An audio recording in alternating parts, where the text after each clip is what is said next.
Hello, I'm Whitney Brown, and I'm here to say I support our brave troops fighting overseas. We all support our brave troops, and we all should support them. But what about those troops who are not so brave? Maybe they just signed up hoping for some education money or some hot gay military sex. Now they're on their way back to Iraq for the fourth or fifth time, and they're crapping in their pants. Shouldn't we support them just as much? I think we should. And you know another thing, people should say they support the troops because it just doesn't get said enough. Imagine, for example, if any time a politician mentions the war, they started by saying, I support our troops, or I support our brave troops, or even, I support our brave troops even though some of them are gay and scared shitless. And imagine if not just politicians, but religious leaders, news people, commercial businesses, beverage makers, car companies, defense lobbyists, all said it whenever they were trying to sell their products or pimp their talking points. Imagine, simply because it's the right thing to say. Now, I can't make people say it, but if I'm the only one willing to stand up and say I support our troops, then I'll say it. I support our troops. Cowards, queers, and all. Now, maybe there's some cynics out there thinking, sure, Whitney, you support the troops, you say you support them, but what do you actually mean by support? All right, that's a fair question. And all I can say in response is that you're all a bunch of traitorous bastards and should be hung for treason.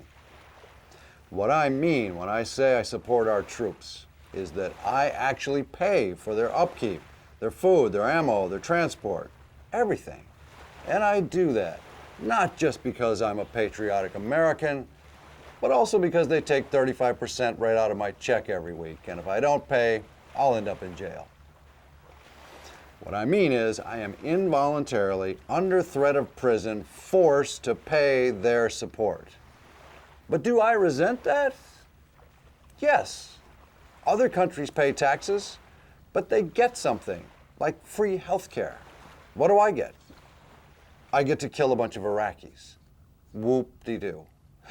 Let me pose a question. What am I supposed to do with a bunch of dead Iraqis? Plus, I don't even get to keep them. I mean, I might like to have a skull or something, to use as a paperweight on my desk. I'm not saying I definitely would like to have it, but it'd be a nice gesture to send out a few skulls to those of us who are paying the cost every month.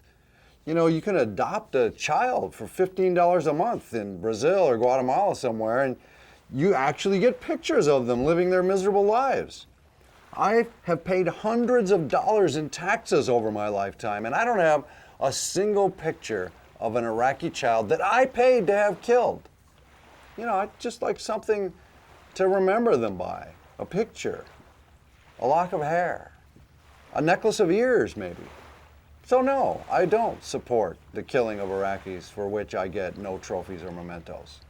But does that mean I don't support the individual men and women who are out there on the line sacrificing every day for their country? Yes, it does mean that. I think they're morally retarded, actually. They sign a contract saying they'll kill whoever they're told to kill. And my friends, the most important moral decision a man can make in the course of the day is, who am I going to kill? It's a decision you should agonize over for minutes or hours, not just leave up to some harebrained president you may not even have voted for. A man's killing list is a very personal matter between him and the voices in his head. So, to sum up, I support our brave troops fighting overseas. I don't like them. I don't like what they're doing. I don't like their fat, whining families. And yet, I support them. Thank God I live in a free country. Thank you.